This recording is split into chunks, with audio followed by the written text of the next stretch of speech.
হযরত আনাস রাদিয়াল্লাহু তাআলা আনহু হইতে হাদিসটি বর্ণিত আছে, বুখারী শরীফের হাদিস। হযরত আনাস রাদিয়াল্লাহু তাআলা আনহু হইতে হাদিসটি বর্ণিত আছে, নবী করিম সাল্লাল্লাহু আলাইহি ওয়াসাল্লামকে কবিরা গুনাহ সম্পর্কে জিজ্ঞাসা করা হইল। রাসূলুল্লাহ সাল্লাল্লাহু আলাইহি ওয়াসাল্লামকে জিজ্ঞাসা করা হইল, কবিরা গুনাহ কি কি? কবিরা গুনাহগুলো কি কি? কোনগুলো কবিরা গুনাহ, বড় গুনাহ, যাতে আল্লাহ অসন্তুষ্ট হয়, নারাজ হয়? তো রাসূলুল্লাহ সাল্লাল্লাহু আলাইহি ওয়াসাল্লাম বললেন, আল্লাহ তাআলার সহিত শরীক করা, আল্লাহ তাআলার সঙ্গে কাউকে শরীক করা, আল্লাহ তাআলার সমতুল্য কাউকে মনে করা, এটা বড় গুনাহ, কবিরা গুনাহ। পিতা মাতার নাফরমানি করা, পিতা মাতার নাফরমানি মানে কি? পিতা মাতাকে শাসানো, চোখ দেখানো, বা পিতা মাতার ভালো কথাকে অমান্য করা, পিতা মাতার নেক আদেশ, ভালো আদেশকে অস্বীকার করা, অমান্য করা। জি, কোরআনের মধ্যে কোরআনের মধ্যে আছে, মাতা পিতা যদি ইসলামের বিরুদ্ধে কোনো রকম আদেশ করে, ইসলাম বিরোধী কোনো আদেশ যদি মাতা পিতা করে, তাহলে সেই আদেশটা মানবে না, মানতে অস্বীকার করেছে আল্লাহ। কিন্তু যদি জায়েজ, নেক, শরীয়তের বিধানসম্মত যদি মা বাপ কোনো আদেশ করে, কোনো হুকুম করে, তাহলে সেই বিধানটাকে মানতে আল্লাহ বলেছে। কথা বুঝে আসছে? জি। তেমনইভাবে একটা নারীর জন্য ঠিক তাই, স্বামীর আদেশ পালন করা, স্বামীর আদেশ পালন করা একটা নারীর জন্য সবচেয়ে বড় স্থান, সবচেয়ে উচ্চ স্থান তার স্বামীর।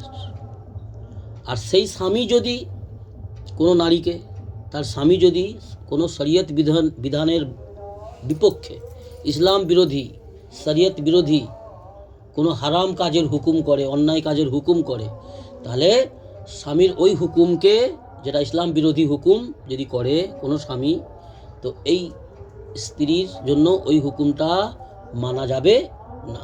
ওটা আল্লাহ পাক নিষেধ করেছে যে তোমার স্বামী যদি কোনো ইসলাম বিরোধী আদেশ করে, সেই আদেশটা তুমি মানবে না, তবে তার সঙ্গে ঝগড়া করবে না, তার সঙ্গে মুখে মুখে চবড়া করবে না, তর্ক বিতর্ক করবে না। তাকে তুমি যদি পারো হিকমতের সঙ্গে তাকে বুঝিয়ে তুলো, যেটা আল্লাহ পাক নিষেধ করেছে, এটা হারাম, এতে আল্লাহ নারাজ হবে। তো সে আশা করা যায় বুঝবে। তারপরেও যদি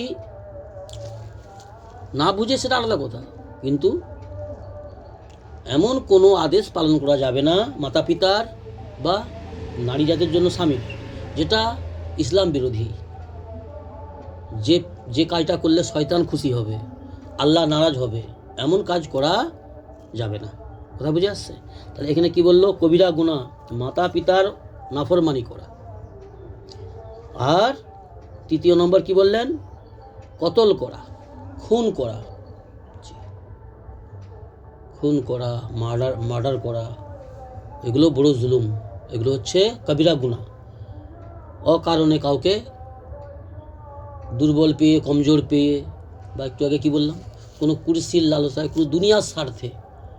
দুনিয়া হচ্ছে ক্ষণস্থায়ী, দুনিয়ায় যা কিছু আমাদের কাছে আছে, দুনিয়ার ধন সম্পদ, জি, সম্মান, কুরসি, নেতৃত্ব, বা বিল্ডিং, বালাখানা, ব্যবসা, বিজনেস, মাল, দৌলত, জি, যা কিছু আমাদের কাছে মজুদ রয়েছে, এই সমস্ত জিনিস আমাদেরকে একদিন ছেড়ে যেতে হবে।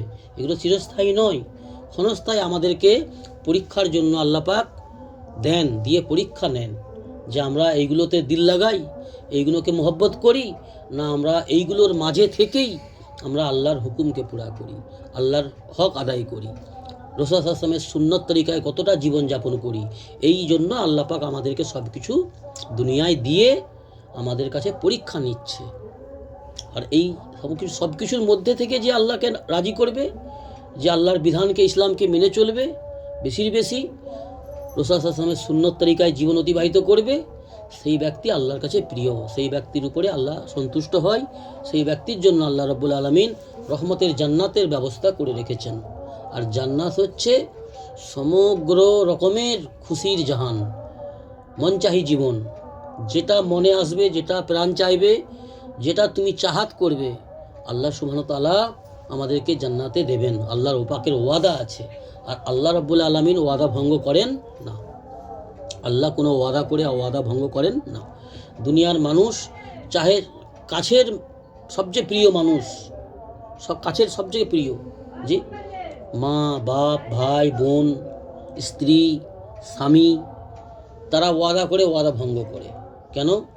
মানব জাতি সব দিক থেকে দুর্বল, বলে অনেক কিছু কিন্তু করতে পারে না কোনো কিছু, তাই না? যেটা আল্লাহ চায় সেটাই বান্দা করতে পারে, সেটা আমাদেরকে আল্লাহ তৌফিক দিবে সেটাই সম্ভব।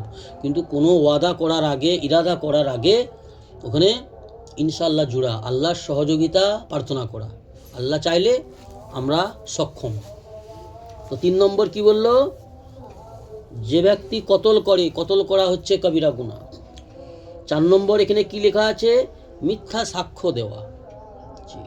আজকালের সমাজে সামান্য দুনিয়ার স্বার্থে, অর্থর স্বার্থে, অর্থর লোভে, টাকার লোভে লোক মিথ্যা সাক্ষী দিয়ে একটা নির্দোষকে ফাঁসিয়ে দেয়।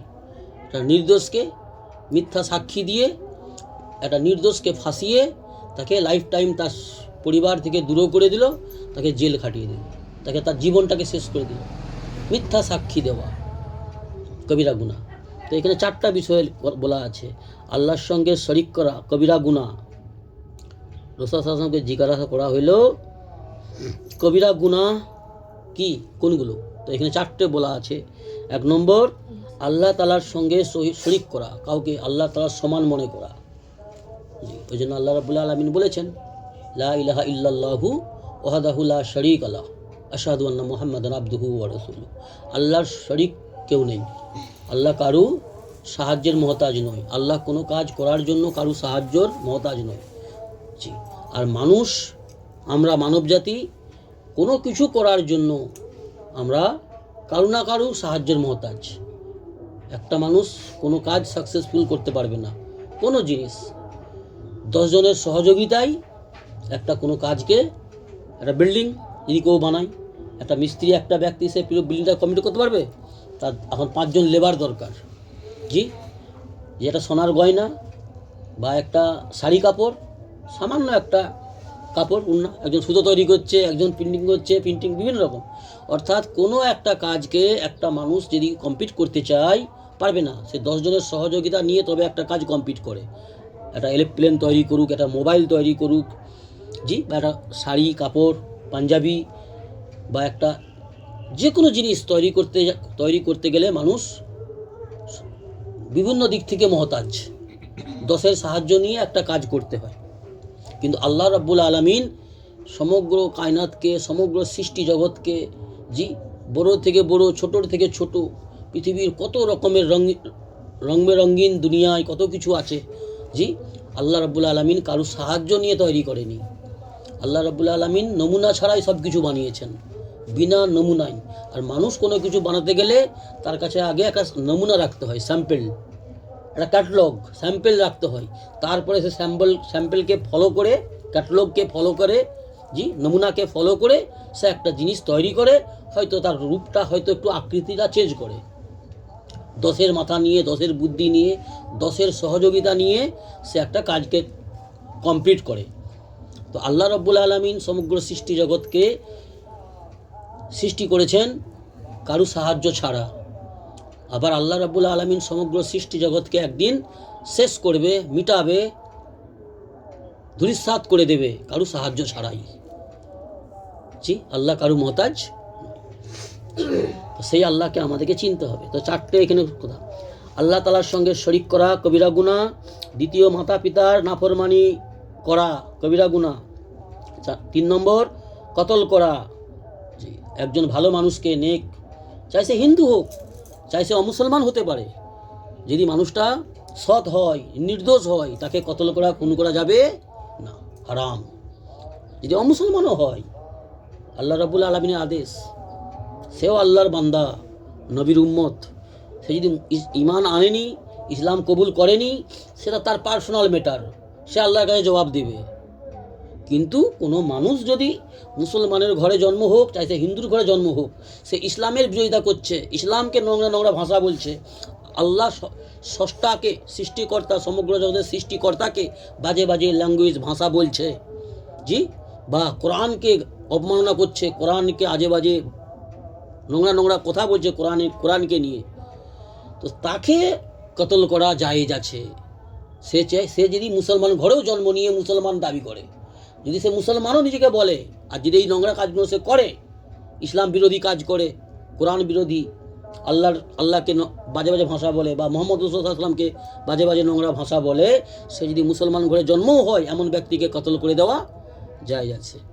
কিন্তু একটা ভালো মানুষ, সাদা সিধা মনের মানুষ, গরিব মানুষ, মজলুম মানুষ, সে মানুষটা নির্দোষ, সে যদি অমুসলমানও হয়, তাকে কতল করা হারাম, আল্লাহ পছন্দ করে না। আর 4 নম্বর কি বললো? মিথ্যা কথা বলা, মিথ্যা সাক্ষ্য দেওয়া, আল্লাহ পছন্দ করে না, কবিরা গুনাহ।